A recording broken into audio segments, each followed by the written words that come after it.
Welcome everybody back here at Rún-sound. Yes, our regular Sunday interview. And I am very, very happy to have somebody here who has been a part of the Irish music scene for I don't know how long. Somewhere I've read since 20 years, somewhere I've read since 30, but as the gentleman doesn't look any older than 25, it must be only 5 years. So I'm very, very happy to have Diarmuid MacDiarmada here on the show. So Diarmuid, thanks for joining. Well, it's a pleasure to be here, Thorsten.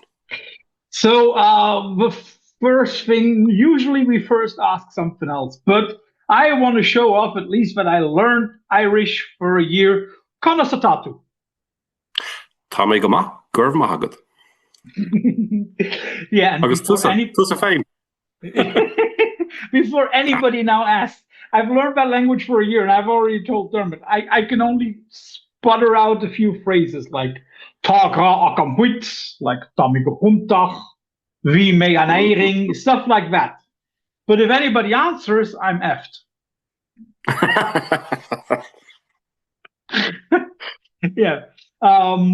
So, Diarmuid, the first thing that we usually ask is the pluck of the day, where you can pluck a friend's band or a band of another band of yours. We do not pluck your brother's band. They get enough attention. We'll be talking about them in a moment. I'll give you a moment to think while I pluck something. My good friends, also from Ireland, in Partholon. So, I love their latest record, and I hope they get a lot more attention for their near perfect post-metal, I would say. So, your plug. Okay, well, I was aware of the plug section of the interview, so but we've just collected our personal copies of the Rún album, so just showing it off here, and it's got a tasty die cut thing going on here with the cover, so that you can switch it around. Actually, I'm not going to do it here because it's a little bit awkward, but you can get a different picture in the little window if you switch the inner sleeve around. And the other fun things that are going on at the minute, and I've no finished product to show, but I've got a bunch of test pressings of a bunch of stuff I've done with Nurse with Wound. All of this is coming out in the near future, so there's my bits. By the way, how does it feel to be part of a project, Nurse with Wound, that has been going on for so long? Well, it's almost like a bucket list kind of thing with me because I've been a fan for so long. Let's see, it kind of goes back to about 1991 for me, and I found. And back then they were already doing it for a decade. A decade, yeah. So I found a CD in a bargain bin in a shop, and I was a poor student at the time. I couldn't even afford to buy it, even at whatever stupid low price it was. And just being fascinated by this thing, going like, what on earth could this possibly sound like? And it took a couple of years before I actually heard anything, and then I was kind of hooked for life. Yeah, I can see that. It's one of those British. It's British, right? It's not Irish. It's British. No. Well, Steve is based in Ireland now for a long time, but he's a Londoner. So it's one of those. Let's say British Island-based projects. That has been around for so long, and I still wonder how somebody who has been doing this for so long and who has been releasing so much cool music still doesn't get more attention than they do, because that is a project that definitely should get much more attention. We always talk about Throbbing Gristle, Psychic TV, all the other stuff. I think we should be talking a little bit more about Nurse with Wound, but we'll come to that in a moment. Sure. So cool that somebody already knows the plug section of our interviews. And we have to clue up a few things. Before the Americans out there think that you do not know how to pronounce or how to write the word run, it's not run, it's Rún, right? Rún, correct. Which is, for a German one, very interesting, because one can see the Germanic or like early Indo-Germanic roots, because we have a word Rune, which is very similar, which is word, secret, and that's the same word in Irish, right? So secret. Secret. Would you say that you and your two bandmates make Irish music?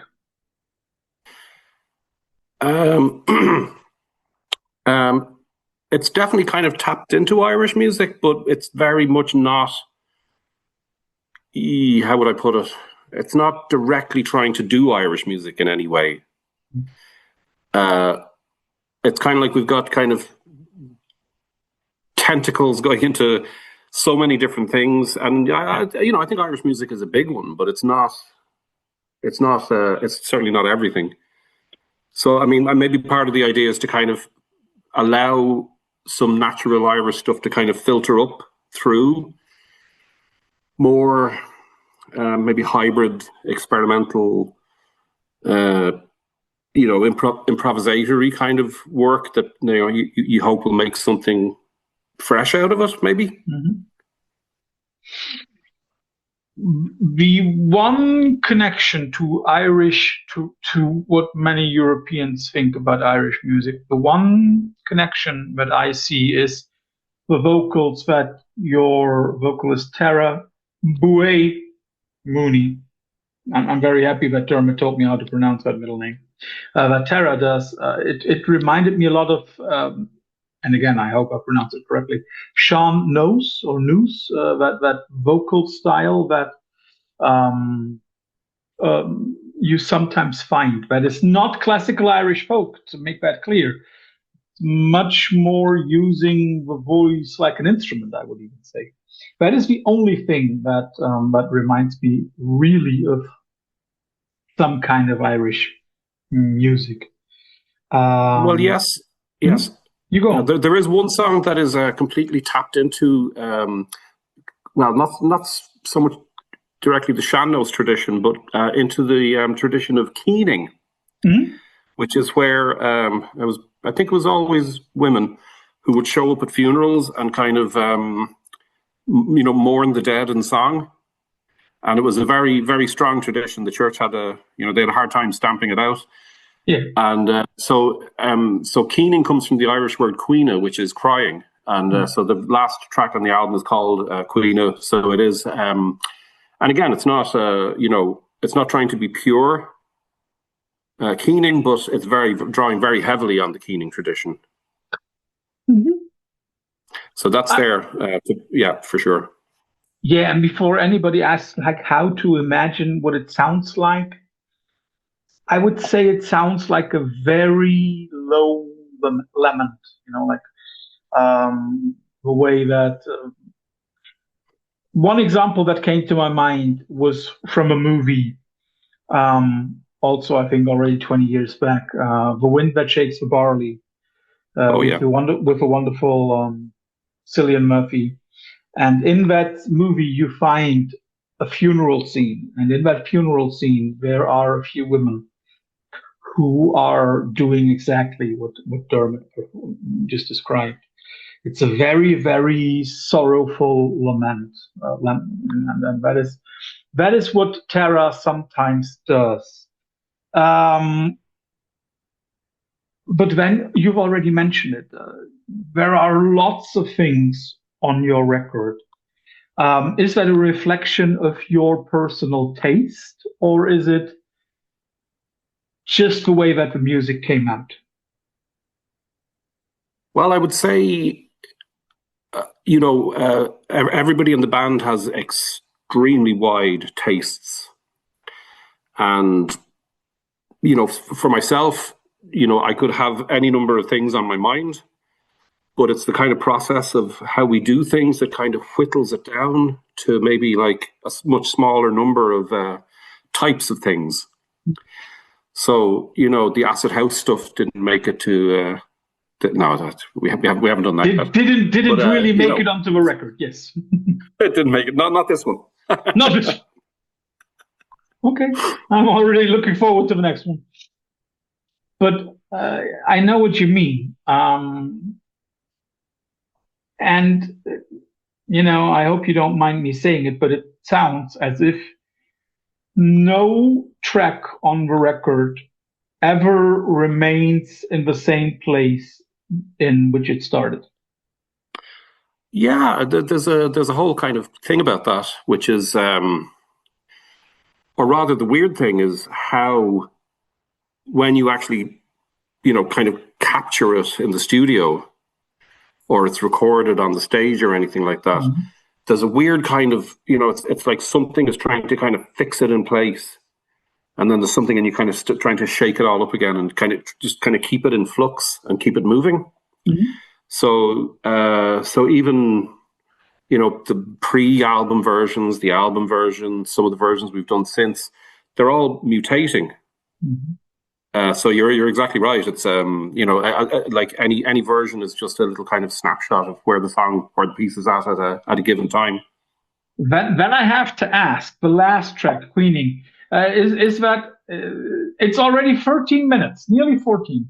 When you perform that live, that iteration on stage, does it tend to be longer or does it tend to be more comprised, shorter?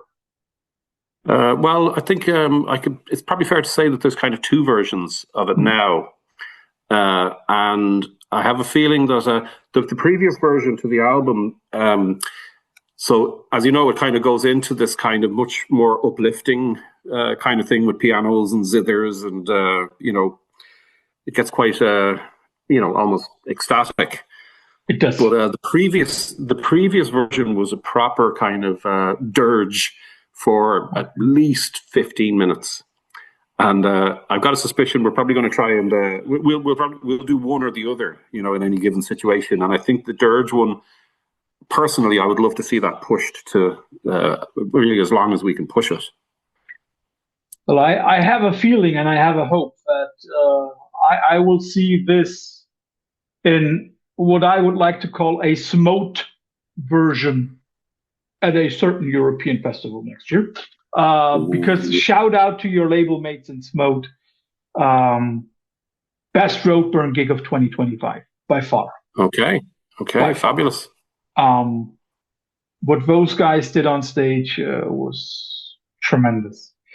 I can imagine the last track to be even longer. But then the question is, if you perform the dirge version, the probably more than 15-minute version, I don't know, how do you progress through such a monster of a track? I mean, there's kind of different ways to get through different things. My role in that one is kind of really making space for something else to happen. And there's a kind of a commitment, we'll say.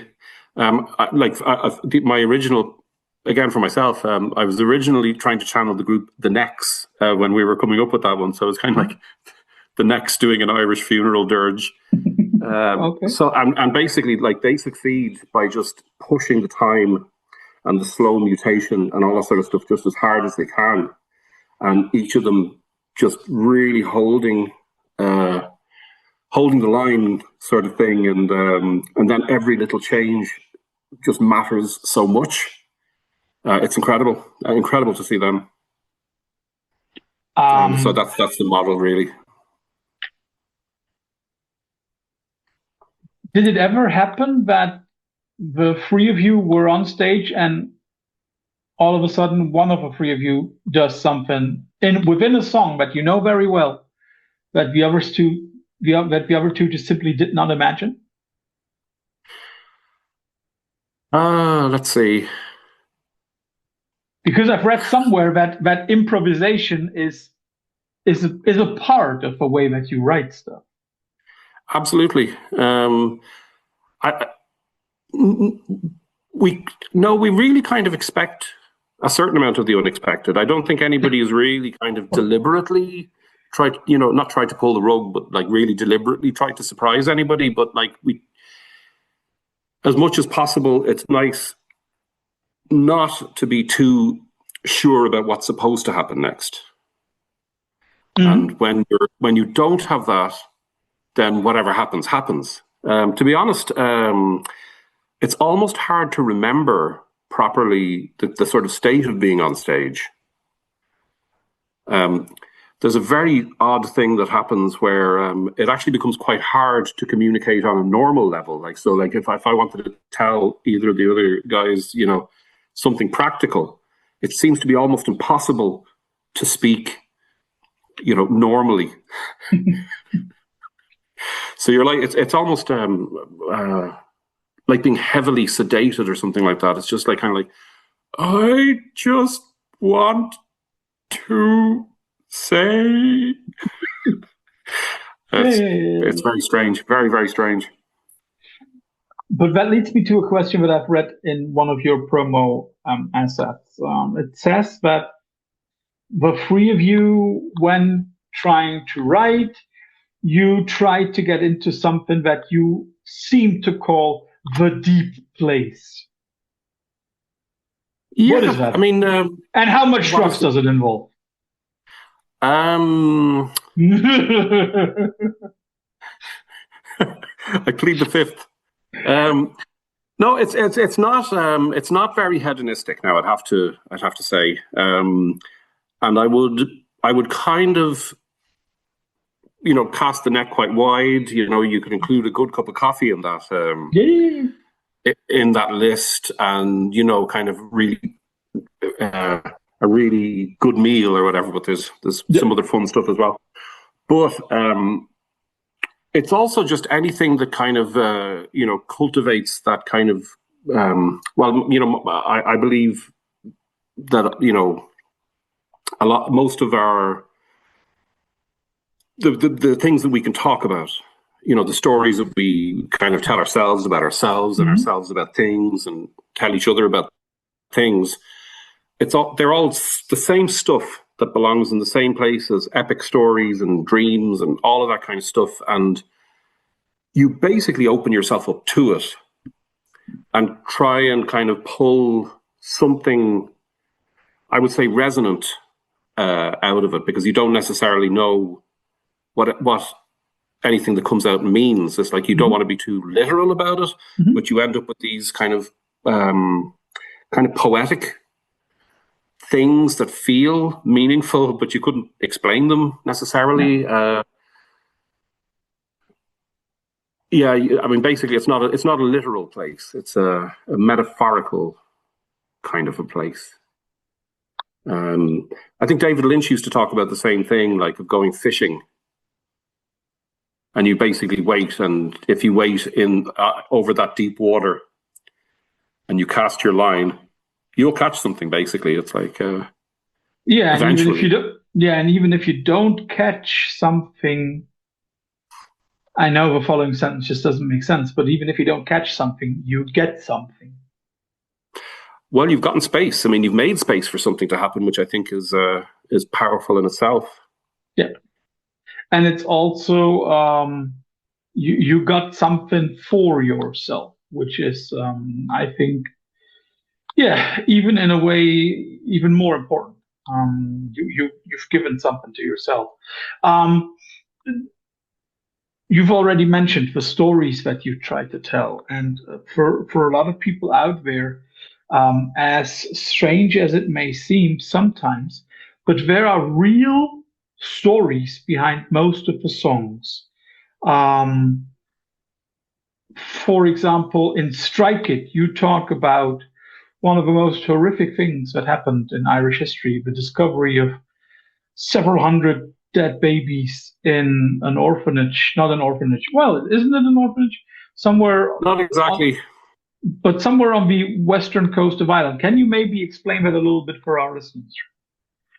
Well, I suppose I don't think this particular one was necessarily an orphanage. I mean, the church ran orphanages, and some of them may have been just as bad. But this particular one was a mother and baby home, which was basically for girls who got pregnant outside of marriage, and there was a very big stigma around that kind of stuff. So they'd basically be sent to these homes to have the babies, and many times the babies would actually be sold, usually to American couples who would be looking for an Irish baby.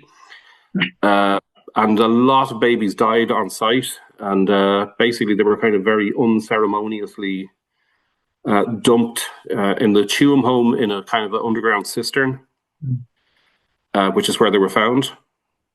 And we've had some crazy synchronicity with some of this kind of stuff, because the actual exhumation is happening like right now as we're kind of releasing the record, which kind of struck us pretty hard. You know, you feel like you're kind of a little bit in tune with the bigger story almost.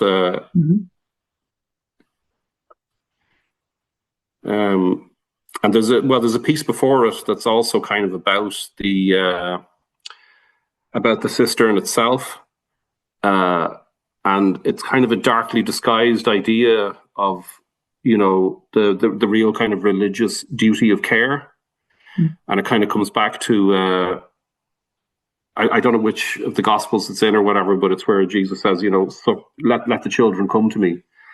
And this was quite radical, because, you know, the sort of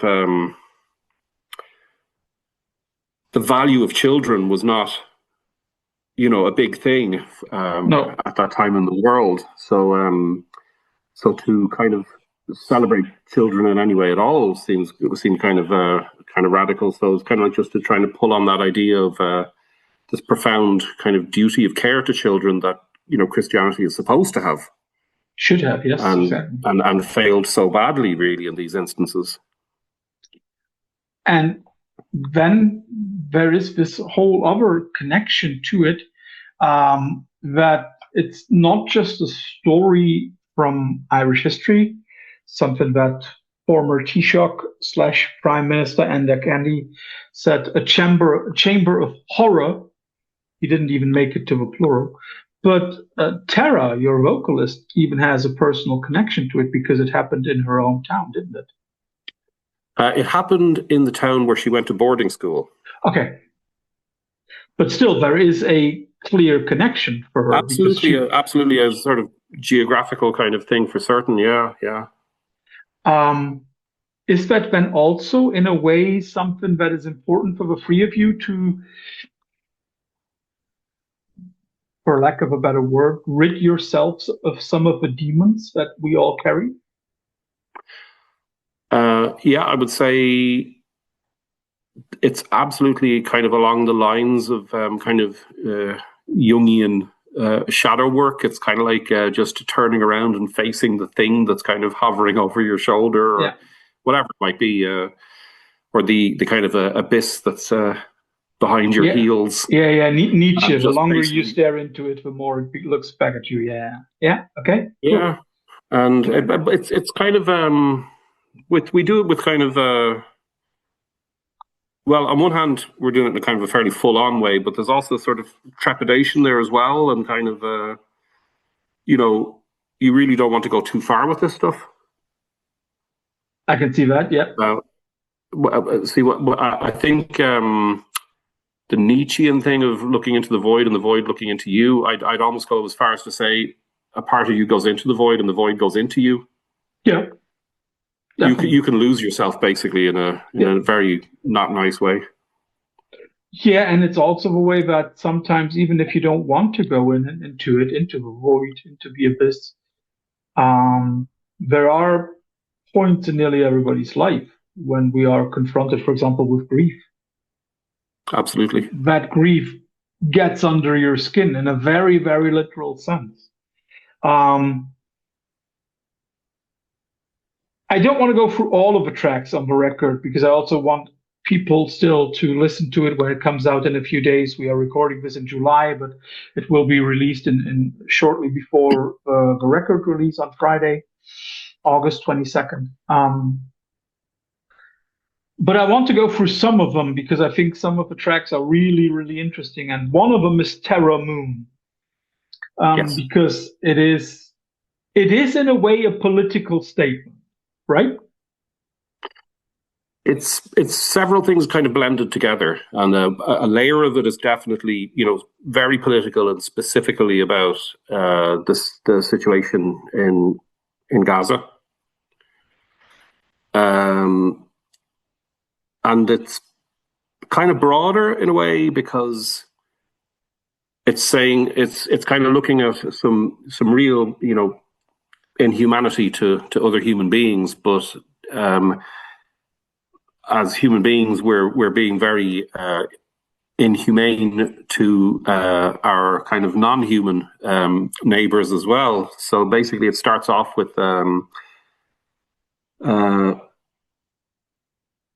image of a dead horse, and there's a kind of a personal story around that. But so it's kind of like how these kind of images kind of are kind of mashed together and they play off each other. And it kind of focuses on, particularly on the oranges in, say, for like Haifa or Jaffa oranges kind of thing, like which was kind of claimed from the Palestinians by the Israelis and kind of made into their own thing. I guess the orange and the eye of the dead horse, I think, are two kind of key images there. Yeah. Also because one represents death and the other represents life. Of course.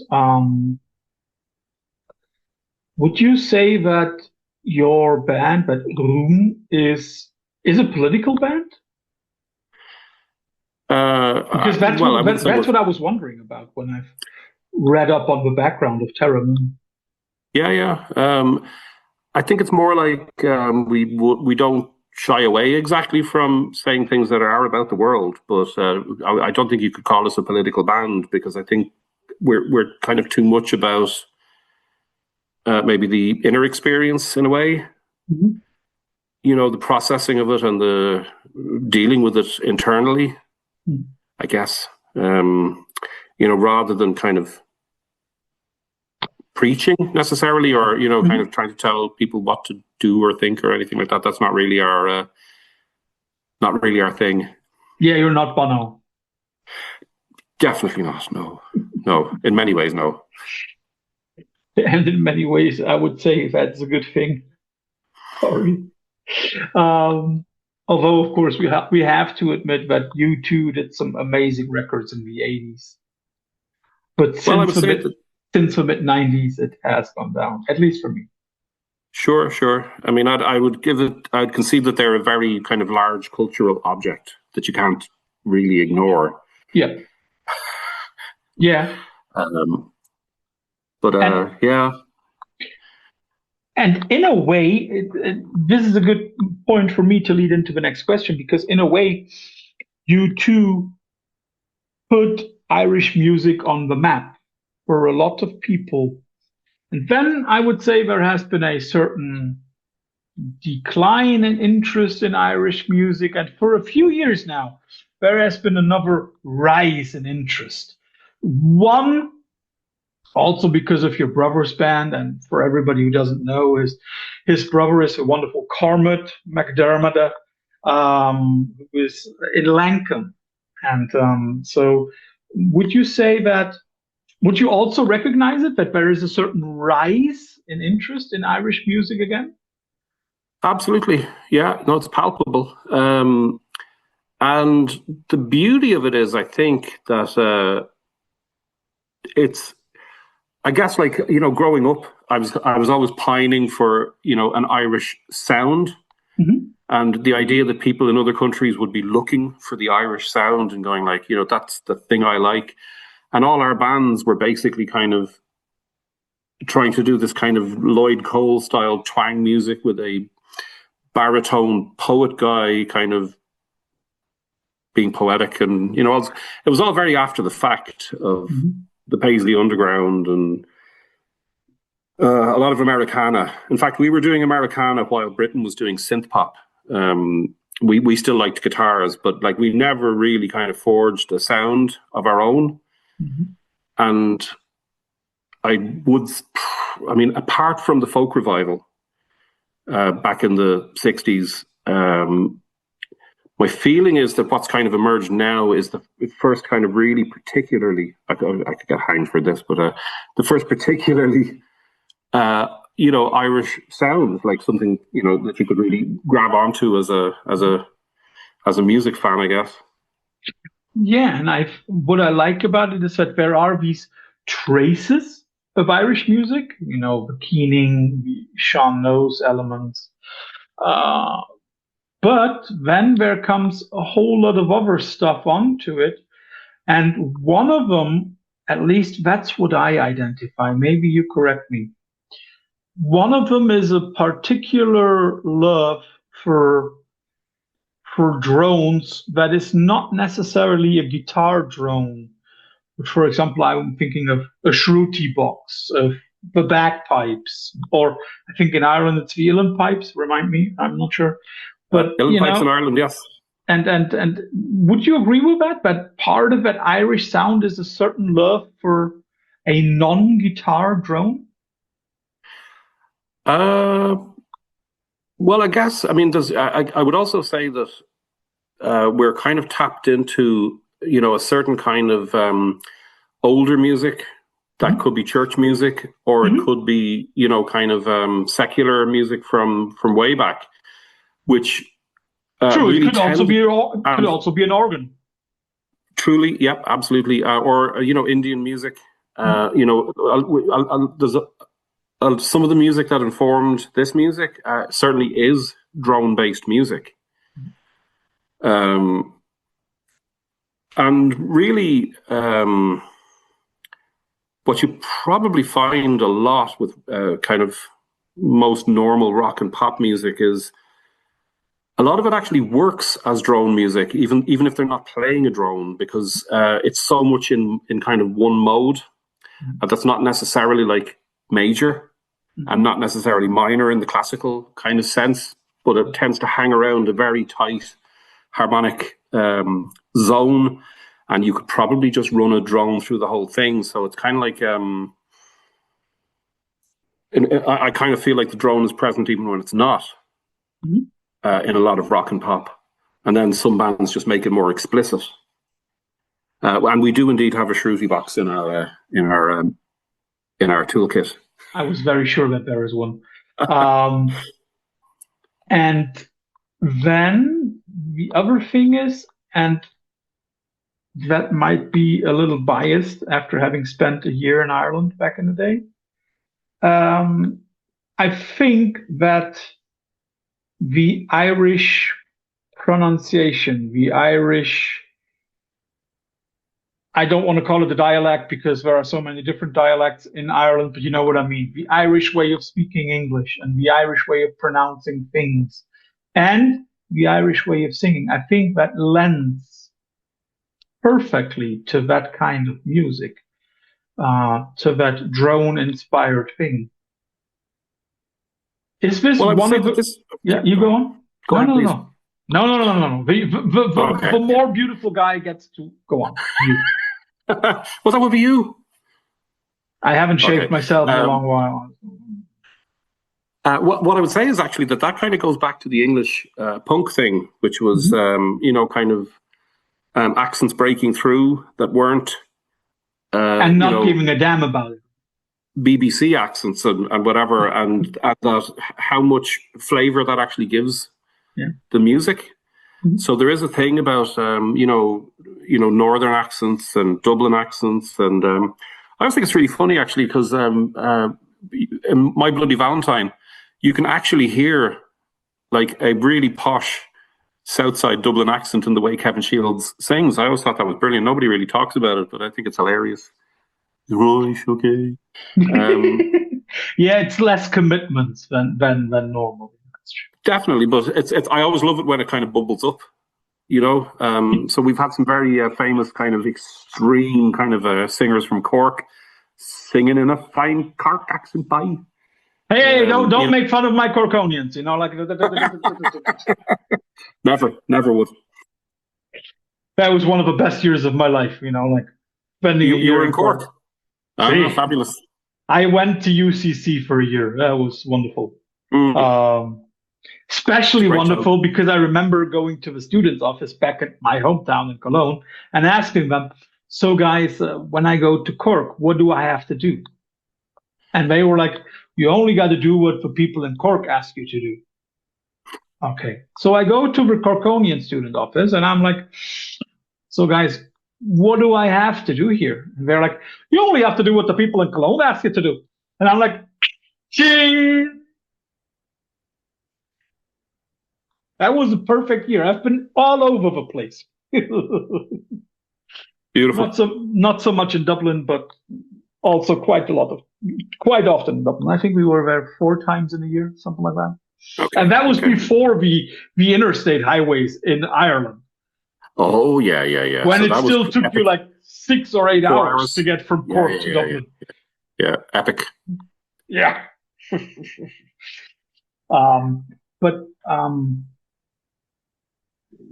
What I also wanted to say about the record is, I mean, like, it's your debut record. It's Rún's debut. Okay. Yes. But isn't this also, in a way, the result of 3 really experienced musicians? Or let's put it otherwise, this is only possible because the 3 of you have experience in making music, isn't it? There's a kind of a double edge to that almost. I think it gives you a certain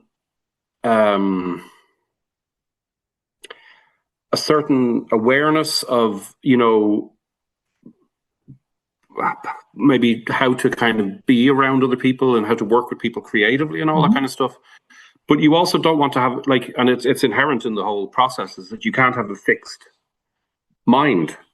Like, you can't bring your notions and your preconceptions to say this is how it must be. Like, nobody would get away with that.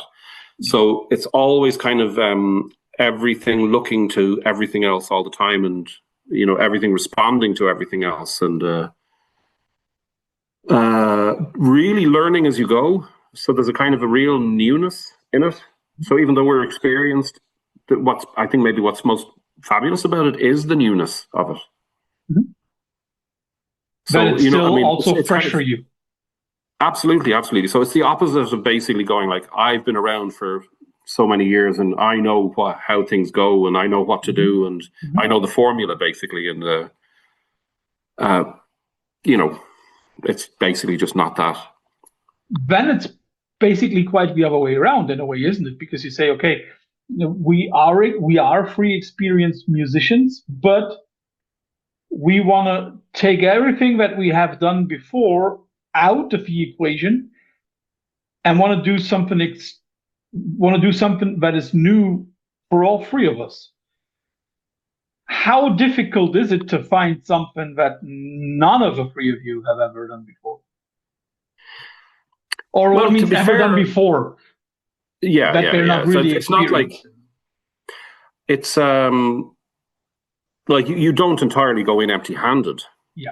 So there was some seeds for songs. There were some pieces, but really it's in the action of putting things in a context and complementing each other and serving the material, I think, is one of the main things. And it really does feel like the material is kind of like another entity. So basically, if any of us could be looked at as a songwriter or a composer, then perhaps the other 2 would be serving that composer or songwriter. But because that's not the situation, we're all equally trying to serve this 4th thing that's always kind of there, and it kind of speaks to us, and we try to listen and go where it's telling us to go. If that makes any sense. Well, it does make sense, because basically then that reflects back onto the deep place thing. The deep place then basically is it the place where that 4th entity communicates with you?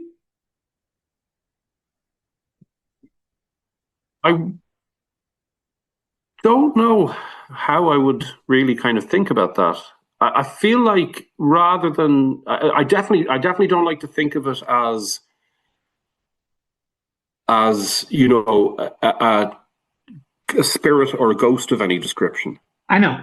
But if you can imagine something that's kind of like a composite, Mm-hmm. it's kind of like it's built like almost like in a Frankenstein's monster kind of way from this and this and this and this, and they all kind of inhabit a space, and the elements kind of speak to each other, not literally, but it's almost like if you were just to take two random words like broccoli and shoe, and immediately your brain is going like, well, how on earth do broccoli and shoe go together? What kind of a thing could a shoe broccoli or broccoli shoe be, or whatever? I'm being facetious. I know what you mean. I know, yeah.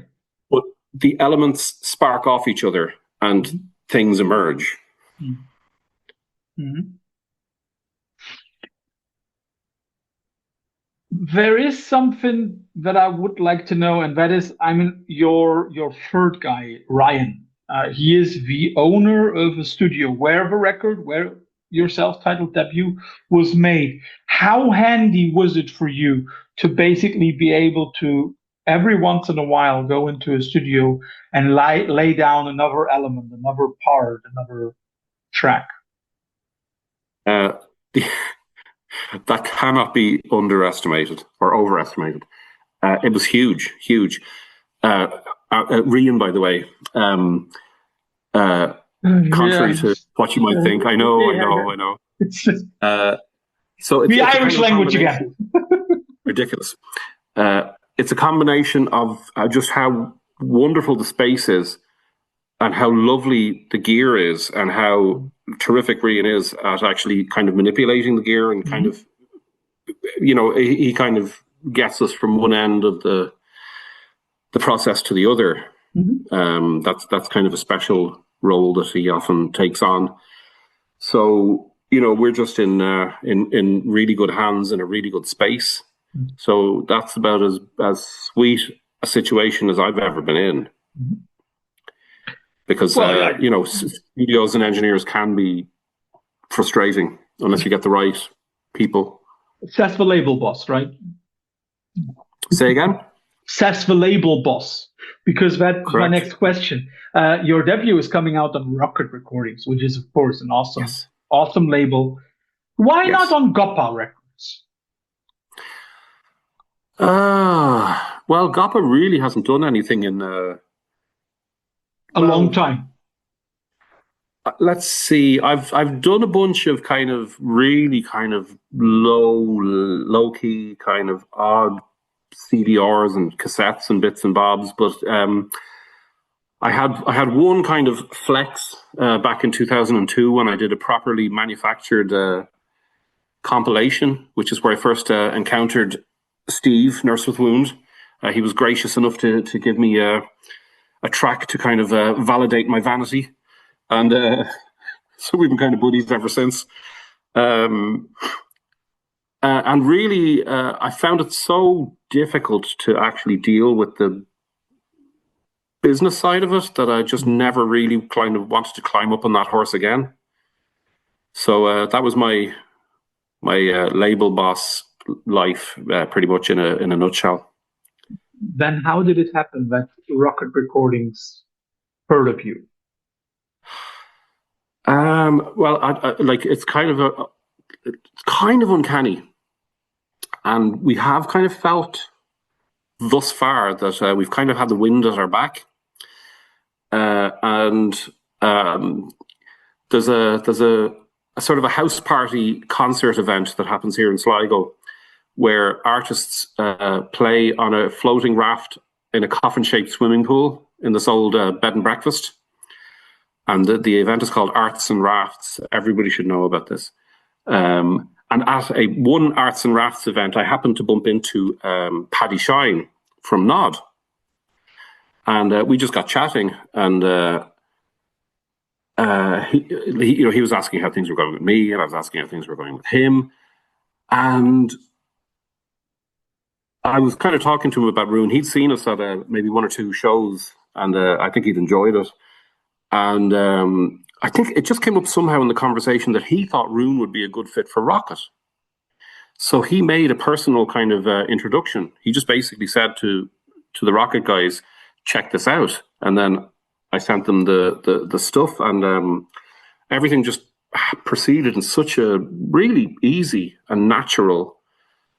And Rocket have been incredibly supportive with regard to our more esoteric whims with regard to artwork and some of the video kind of stuff and all this kind of thing. So, like, again, you know, I can't imagine a much better situation. And it's down to Paddy, really. So, and I've said it before, I also could not imagine.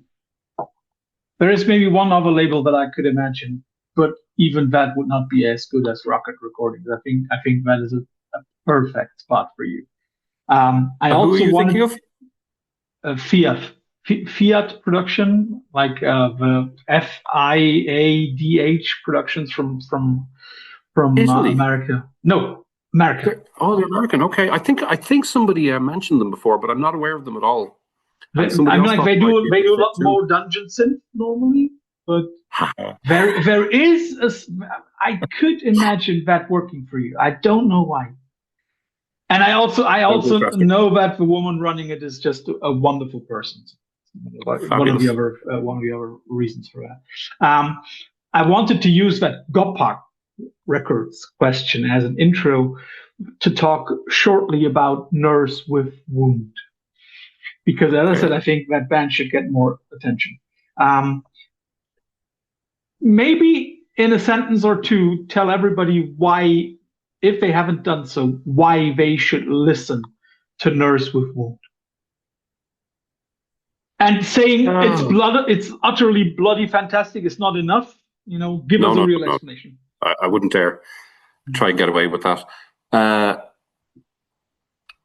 For me, I guess one of the key things in it is it kind of like the Nurse with Wound aesthetic really defies a lot of kind of analysis and a lot of ordinary categorization and evaluation and all that kind of stuff. So there's a kind of an inherent oddness and an obliqueness and a quality that I would describe as, you know, much more like somebody painting a dream than writing a song or, you know, rocking out or even, you know, making dance music of any description. It is very much from the dark place, but I don't mean dark even in the pejorative sense, but it's also the sense of humor, and it's the sheer kind of surrealism of the artwork and of the titles just makes this kind of composite whole that to me just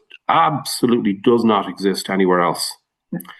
For like when you get a title like Beware the African Mosquito, Ring Your Doorbell, Put You to Sleep. You know, I'm sold. I'm gone. You know. Which record would you suggest people should start with when trying to get into Nurse with Wound? Well, a good gateway record actually, and this I've never known this record not to absolutely floor people, is the second collaboration between Nurse with Wound and Stereolab, called Simple Headphone Mind. And actually, the other thing, and this is even that's a kind of a case in point, is that there are a lot of artists that I call kind of portal artists who are themselves a kind of a gateway to any number of other amazing things. Yeah. So, you know, an awful lot of things in, you know, the Nurse oeuvre are all pointing to other fabulous things. So in the case of, let me see if I'm right about this. The title Simple Headphone Mind is pointing to a Hamburg group from the Psych Rock scene called 9 Days Wonder, who had a track called Simple Headphone Mind. This kind of thing, you know, just once you get your kind of detective hat on, you go down the rabbit hole, you know, you get lost. It's wonderful. But it's also a kind of a wonderful driving, almost kind of Kraftwerk, Motorik kind of thing, but with this utterly surreal kind of swirls of surreal vocals talking about milky white spiders and stuff. My own favorite Nurse album, I would tend to say, is Spiral Insana. But on any other day, it could be something different. That's the thing with bands that we like, right? It could be this record on today, tomorrow, and on the third day, it could be something completely different, especially if one has a band like Nurse with Wound that has been around for so many decades. It has released so many records, so many songs. Yeah, I can see that. Dermot, last question before we come to the infamous quickfire round at the end, because I just want to make sure that I read that correctly.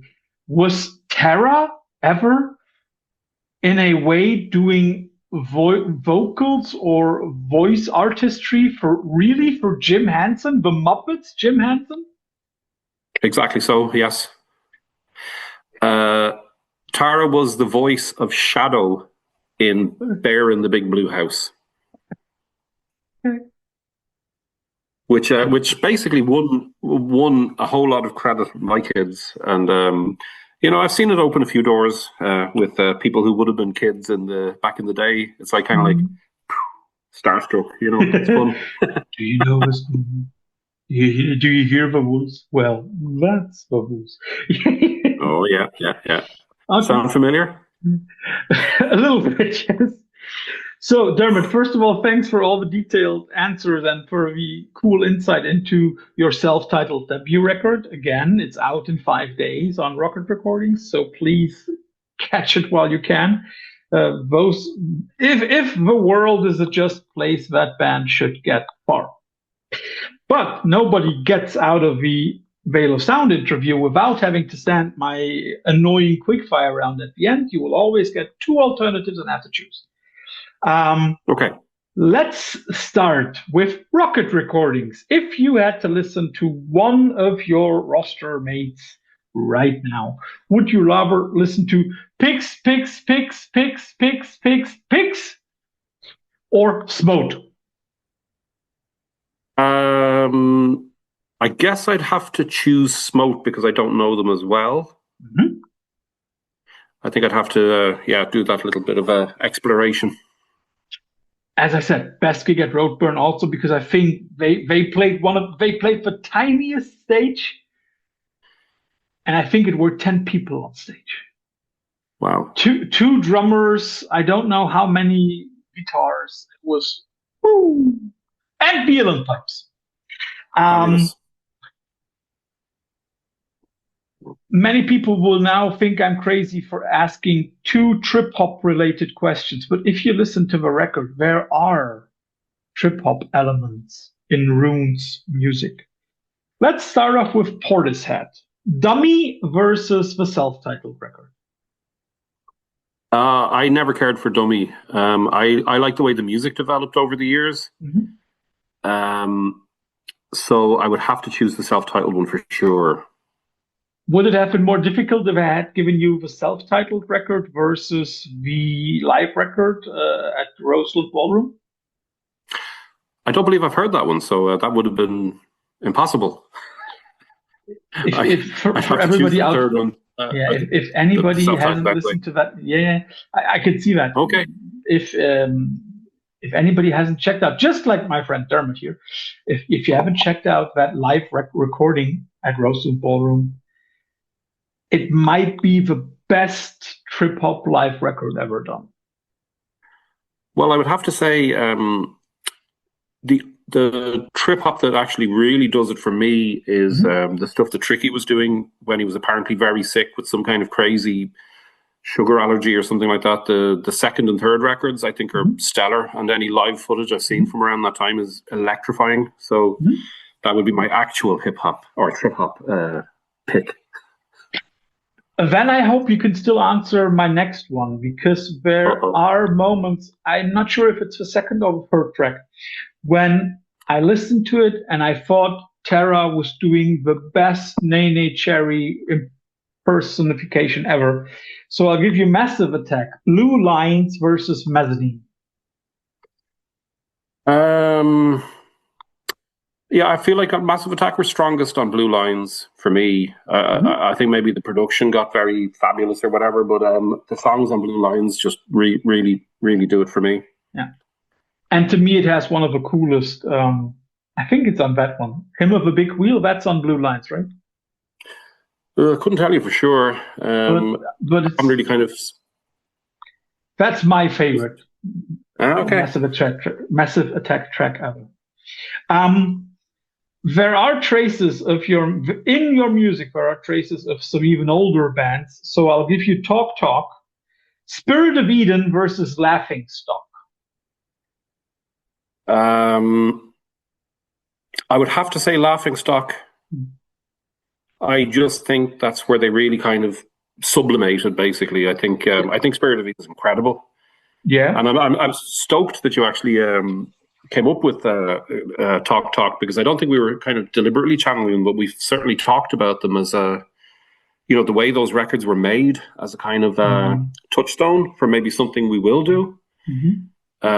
So you've kind of you haven't let the cat out of the bag, but you've definitely touched on a possible future thread. So Rún are talking Talk Talk.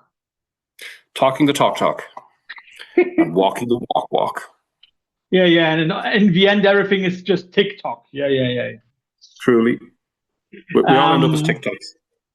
And again, here is the connection. The connection to the next artist is definitely Tara's voice, and I hope she doesn't mind when I compare it to Lisa Girard from Dead Can Dance. So again, 2 Dead Can Dance records: the self-titled one, or for me, one of my favorites, Spirit Chaser. Well, you've actually hit on 2 kind of polar opposites there. I know. If you had named any other record, I'd have probably had to go for the first one, because there is a thing about when a band doesn't, they're not so sure of what they're doing. And it's usually maybe the first record or the first and the second record or whatever, when it's still kind of becoming something. And I always think that there's something very exciting about the sound of a band who's still kind of like shooting off in all directions. And they were basically a Banshees ripoff, on that record, but I still think it's absolutely stellar. Yeah. But Spirit Chaser just cracks me up, because they came all the way back to this total studio sound, a real kind of, it's really kind of feels placed in a room, rather than some, I don't know, cathedral or forest or some imaginary space. It feels very real to me. And it's got this really strong new age thing going on in it that I absolutely love. So if I could only choose one, it would still be the first album. Okay. Next artist, I don't know why, but there is some kind of industrial element in your music sometimes. Before anybody thinks you're an industrial band, you're not, but there is some kind of industrial sound sometimes, and it led me to Coil. Time Machine versus Core. Versus? Core. What was the other one? Core. Time Machine, and then the older one, I think, is Core. C-O-R-E. C-O-R-E. I don't think I've even heard that one. So then it must be Time Machine. I adore Time Machines. It's been revealed to me that actually Time Machines was just their attempt to recreate Nurse with Wound's Soliloquy for Love. But so that just kind of brings it home even more. You see where I... This, all comes home in the end. Very good. Yeah. And wonderful, wonderful record. The last one is not a real connection when it comes to sound, but to effect. There is something about the Rún-sound that has a very mantra-esque, sometimes a very mantra-esque effect on me, only on me. I'm not saying that it works for everybody, but there are songs when I'm just like, ugh. And that led me to one of my friend Emil's bands, OM. So I'll give you Pilgrimage versus Advaitic Songs.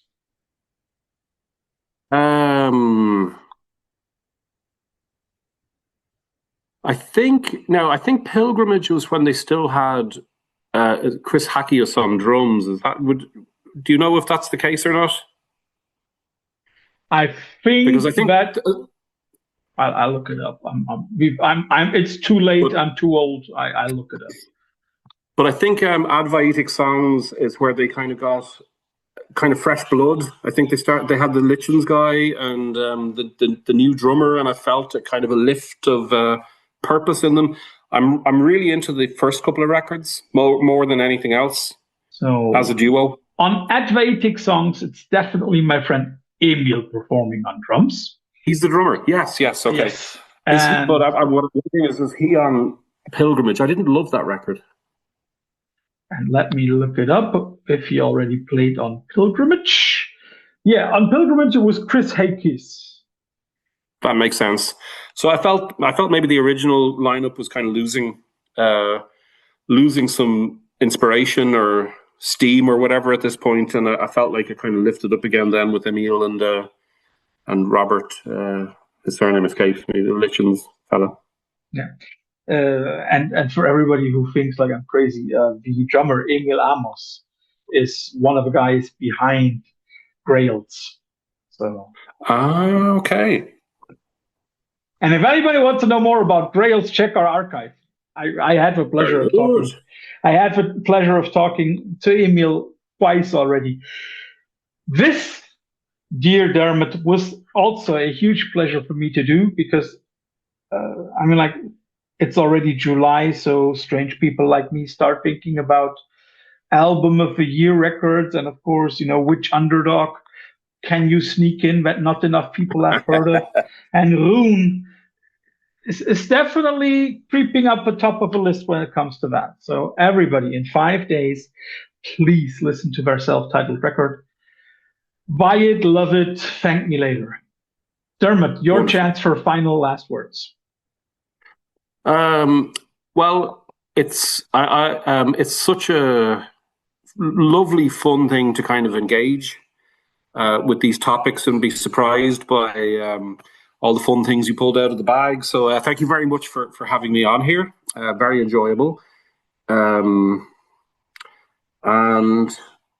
everybody out there in the world, put massive pressure on your local promoter and make them bring us to your town.